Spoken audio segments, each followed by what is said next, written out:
the rollout of tariffs, which is dampening sentiment towards the dollar and prompting investors perhaps to look elsewhere for trading and strategies. Joining us now is Win Thin, Global Head of Currency Strategy at Brown Brothers Harriman. Win, thanks for joining us. Do you expect the market, and I know you're a currency guy, and we will talk about the dollar, but do you expect the equity market to be in a downward trajectory following the announcements today? Because a lot of people think we've already done some work to build a base. Yeah. First of all, Joe, thanks for having me on. It's always a pleasure to come on and chat markets with you. So I'm skeptical about guessing how much has been priced in, because face it, we're all over the place, right? We have many options. That's the problem I think we've had with this tariff rollout. We've had ideas, balloons floated, then taken back. And, at this point, it could be either, according to reports, either a 20% universal tariff or a more targeted reciprocal tariff approach that can be negotiated, or something in between. So it's hard to price in a moving target. So, I think the markets in general are pessimistic because all this uncertainty has really weighed on consumer and corporate sentiment. The data has softened a little bit. I'm not really willing to or ready to push the panic button yet, but I have to acknowledge this is uncertain times. I started the year off very bullish on the U.S. economy, the U.S. dollar, but this heightened uncertainty has been a weight. I will just say this: I'm hoping that once this tariff announcement's over, that we can get some clarity and we can kind of move on. Because again, markets hate uncertainty, and let's just get this out of the way. Have you heard how policymakers parse when they're asked the question, do you want a strong dollar? They kind of dance around it and say, well, we want a stable dollar. It almost sounds like there are some benefits to the dollar not being too strong for exports and trade imbalances, and I don't know, makes paying back that $36 trillion a little bit easier, doesn't it? Yeah, Joe, it's definitely a sea change. Look, ever since Bob Rubin was Secretary of Treasury, it's always been the mantra, a strong dollar is in the best interest of the U.S. And that's carried on through many, many administrations until now.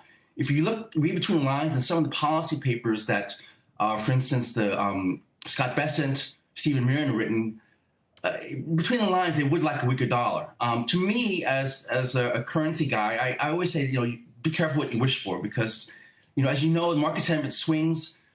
If you get once you let the genie out of the bottle, it's hard to get it back in. So I think that's one thing that Rubin and his successors recognize, that it really is in the best interest of the U.S. in terms of attracting foreign investment, et cetera, et cetera.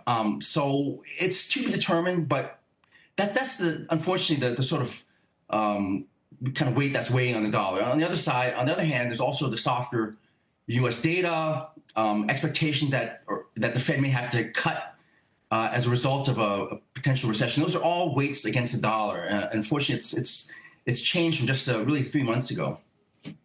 Is there any level of the dollar possible where it would continue to be the reserve currency of the world and continue to attract capital, but you wouldn't just have the excuse that I can print as much as I want because I can deficit spend to my heart's content because I know I've got the dollar in my back pocket to print as many as I want? That's a bad enabling tool for the Fed and for policymakers. And I'm just wondering if there's a happy medium, or is it just king dollar and torpedoes be damned?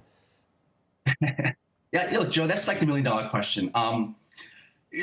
Face it, we get away with a lot of stuff that we wouldn't otherwise be able to as reserve currency. In a sense, at this point, there's no other rival. The IMF just released its COFR data for Q4 that show the share of dollar reserves inching up a little bit to close to 60%. It's down a little bit from, say, around 65%, say, just 5 years ago. So it's slowly falling, but at the same time, the next biggest share is the euro at just under 20%. So there's really no obvious rival. So I think you and I will be long gone before someone knocks the dollar off its perch. I'd also point out that the Riksbank, the Swedish Riksbank, just recently announced this week that it was increasing its dollar share of reserves to 70% at the expense of the euro and some other currencies. So, the dollar is the most liquid, safest currency. Yes, we are testing limits of the market's appetite. At some point, these deficit numbers will really freak out the market. We're not there yet. I don't think it's going to happen anytime soon, but we're certainly testing it in a manner that makes, I think, myself and many others very uncomfortable. But for now, there's really no obvious rival. Right. It's the age-old question, Win. I don't know.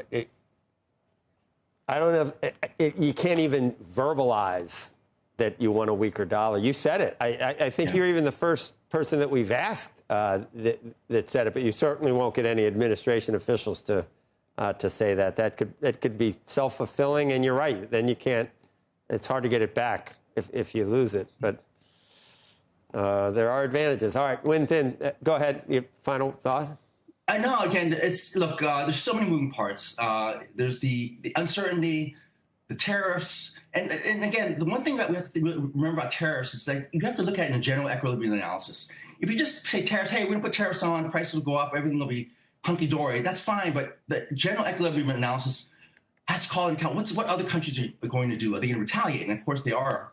And will there be retaliation upon retaliation? So there's all sorts of moving parts that even with this announcement, we may not even know how things really settle for several weeks and months in terms of sort of retaliation from our trading partners. So I'm a student of international trade. I'm not a huge fan of tariffs.